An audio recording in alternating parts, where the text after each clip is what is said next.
नमस्कार दोस्तों, स्वागत है आप सभी का मेरे YouTube channel study for knowledge पर। मित्रों, अगर यदि आपने चैनल को सब्सक्राइब नहीं किया है तो कृपया इस चैनल को सब्सक्राइब करिए, लाइक करिए और बेल आइकन को दबाइए, जिससे कि आपको समाजशास्त्र विषय से संबंधित नवीनतम जानकारी प्राप्त होते रहे। आज मित्रों हम लोग शुरू करते हैं मूल प्राथमिक अवधारणा के दूसरा समिति समुदाय की चर्चा। इसके पहले वाले लेक्चर में हम लोगों ने किया था। यहाँ हम लोग देखेंगे कि समिति क्या होती है, ठीक है, समिति की परिभाषा क्या है, उसकी विशेषताएं क्या हैं। जब कुछ लोग मिलकर किसी निश्चित उद्देश्य की पूर्ति के लिए संगठन का निर्माण करते हैं तो उसे समिति कहते हैं। अर्थात जब कोई निश्चित उद्देश्य किस व्यक्ति के सामने होता है और कुछ व्यक्ति मिलकर यह काम करते हैं, ठीक है, और उसके उस निश्चित उद्देश्य की पूर्ति के लिए एक संगठन का निर्माण कर लेते हैं तो उसे समिति कहते हैं। समिति की परिभाषा दी है मैकाइवर एवं पेज ने कि समिति एक या एक से अधिक उद्देश्यों की प्राप्ति के लिए संगठित समूह है। मतलब समिति ऐसा नहीं कि केवल एक ही उद्देश्य होता है, निश्चित उद्देश्य तो होता है लेकिन उसके एक से अधिक उद्देश्य भी हो सकते हैं और उसकी प्राप्ति के लिए जो भी व्यक्तियों द्वारा एक संगठन का निर्माण किया जाता है उसे समिति कहते हैं। बोगार्डस ने परिभाषा दी है कि समिति किसी विशेष उद्देश्य को पूरा करने के लिए, ठीक है, यहाँ विशेष उद्देश्य की बात कर रहे हैं। मैकाइवर एवं पेज कहते हैं कि वो एक या एक से अधिक उद्देश्य भी हो सकता है। तो बोगार्डस कहते हैं कि समिति किसी विशेष उद्देश्य को पूरा करने के लिए मिलजुल कर कार्य करने वाले व्यक्तियों का समूह है। अब मिलजुल कर जब व्यक्ति संगठन बनाते हैं तो मिलजुल कर ही काम करेंगे, तो इसलिए जो है बात वही है कि संगठित, लेकिन इन्होंने शब्द अलग रखे हैं कि विशेष उद्देश्य को पूरा करने के लिए मिलजुल कर कार्य करने वाले व्यक्तियों का समूह जो है वो समिति कहलाता है। आगबर्न एवं न्यूमकाफ कहते हैं कि समिति एक ऐसा संगठन है जो विशेष स्वार्थों की पूर्ति के लिए बनाया जाता है।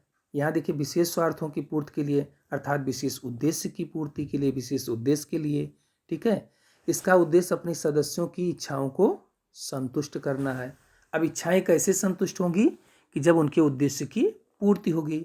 तो यहाँ भी वही बात होगी कि विशेष स्वार्थों की पूर्ति के लिए अगर कोई संगठन का निर्माण किया जाता है तो वो समिति है। अब इनके शब्दों पे आप ध्यान देंगे तो इनकी परिभाषा को पकड़ लेंगे कि किस परिभाषा को किस विद्वान ने दिया हुआ है।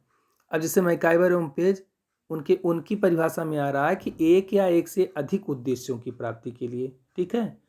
बोगार्डस कह रहे हैं कि विशेष उद्देश्य को पूरा करने के लिए मिलजुल कर कार्य करने वाले व्यक्तियों का। वहीं आगबर्न और न्यूमकाम की परिभाषा में विशेष स्वार्थों की पूर्ति के लिए, ठीक है, बनाया जाता है और इसका उद्देश्य जो है अपने सदस्यों की इच्छाओं की संतुष्टि करना होता है। तो अलग अलग शब्द हैं, अलग अलग तरीके से लोगों ने ये बात कही है। अगर इन परिभाषाओं को हम लोग जिस्ट निकालें तो इसमें ये पता चलता है कि समिति जो है वो व्यक्तियों का एक संगठित समूह होता है और जो किसी निश्चित उद्देश्य की पूर्ति के लिए निर्मित किया जाता है, ठीक है। तो समिति के बारे में हम लोग जानें, आगे हम लोग देखते हैं कि इसकी विशेषताएं अब क्या क्या निकल के आई हैं। अब समिति की दो या दो से अधिक व्यक्तियों का संगठन है, ठीक है। समिति किसी एक व्यक्ति द्वारा बनाया गया संगठन है। जब इसमें दो या दो से अधिक लोग मिल जाते हैं तो एक संगठन का निर्माण करते हैं, तभी वो समिति होती है। समिति की स्थापना विचार पूर्वक की जाती है। हाँ, सही है, चूँकि कई लोग मिलकर और उसके लिए एक खाका तैयार करते हैं, एक औपचारिक नियम वगैरह बनाते हैं, तो ये विचार पूर्वक उसकी स्थापना की जाती है। सुनिश्चित नियम होता है, समिति का एक सुनिश्चित नियम होता है, ठीक है। वो नियम सुनिश्चित होते हैं, उसी के आधार पर लोग काम करते हैं। इसका उद्देश्य भी निश्चित होता है, क्योंकि निश्चित उद्देश्यों की प्राप्ति के लिए ये बनाया ही जाता है, निश्चित या विशेष उद्देश्य के लिए, ठीक है। समिति की सदस्यता ऐच्छिक होती है। अब ऐसा नहीं है कि समिति की सदस्यता हर कोई ले सकता है, वो मतलब अनिवार्य है। उसको आप जो है, अगर आप चाहें तभी आप समिति के सदस्य हो सकते हैं, ये आपकी इच्छा पर निर्भर है। समिति एक औपचारिक संगठन है, चूँकि विचार पूर्वक ये गठित होता है और नियमों की एक व्यवस्था इसमें डाली जाती है, इसलिए यह है औपचारिक संगठन है। समिति उद्देश्यों को प्राप्त करने का एक साधन है। जी, चूँकि निश्चित उद्देश्य के लिए बनाया जाता है, इसलिए उस निश्चित उद्देश्य को प्राप्त करने का एक साधन बनता है समिति। समिति के सदस्यों में सहयोग की भावना पाई जाती है। बिल्कुल ठीक बात है, क्योंकि जब हम मिलजुल कर कार्य करके एक संगठन का निर्माण करते हैं, तो जब तक हमारे अंदर एक सहयोग नहीं होगा आपस में, तब तक हम उस विशेष उद्देश्य और निश्चित उद्देश्य की प्राप्ति नहीं कर सकते। इसलिए समिति के सदस्यों में सहयोग की भावना का होना अनिवार्य है। समिति की प्रकृति अस्थायी होती है। ठीक है, समिति की प्रकृति अस्थायी होती है, क्योंकि जब जैसे ही आपका उद्देश्य पूरा होता है, समिति का अस्तित्व समाप्त हो जाता है।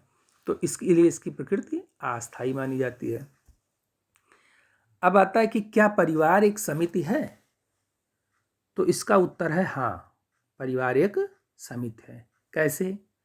इसका क्लेरिफिकेशन है कि सरल समाजों में परिवार का कोई विशिष्ट उद्देश्य नहीं होता था। ठीक है, विशिष्ट उद्देश्य, कोई स्पेसिफिक उद्देश्य नहीं था, एक सामान्य उद्देश्य होता था। ठीक है, ऐसे समाज में परिवार में समुदाय की विशेषताएं पाई जाती थी। सरल समाजों में जो परिवार था वो समुदाय के तरीके से था, जहाँ लोग सामान्य जीवन जीते थे, उसका कोई विशिष्ट उद्देश्य नहीं होता था। परंतु अब जब आधुनिक समाज आया तो परिवार एक समिति का रूप धारण कर लिया, क्योंकि पति पत्नी एवं बच्चों का एक सहयोगी संगठन है। अब परिवार आज की डेट में पति पत्नी एवं बच्चों को एक सहयोगी संगठन है और निश्चित उद्देश्यों की पूर्ति के लिए हो गया है। मैकाइवर एवं पेज इसी बात को कहते हैं कि बच्चों के लिए परिवार जो है वो प्रारंभिक समुदाय है, अर्थात जहाँ जब बच्चे परिवार में पैदा होते हैं तो वो उनके लिए समुदाय होता है, और जब वो वही परिवार जो है उनको एक बड़े समुदाय के लिए तैयार करता है, और जब बच्चा वही बड़ा हो जाता है तो वो परिवार उसके लिए समिति बन जाता है, क्योंकि वो निश्चित उद्देश्यों की पूर्ति के लिए वहाँ होता है। तो इस प्रकार से ये प्रश्न कई बार पूछा जाता है इंटरव्यू वगैरह में कि क्या परिवार एक समिति है। ठीक है, आगे हम लोग देखते हैं। दूसरा है कि राज्य के बारे में भी ये सवाल आता है कि क्या राज्य एक समिति है? जी, राज्य की अनेक विशेषताएं समुदाय से मिलती हैं।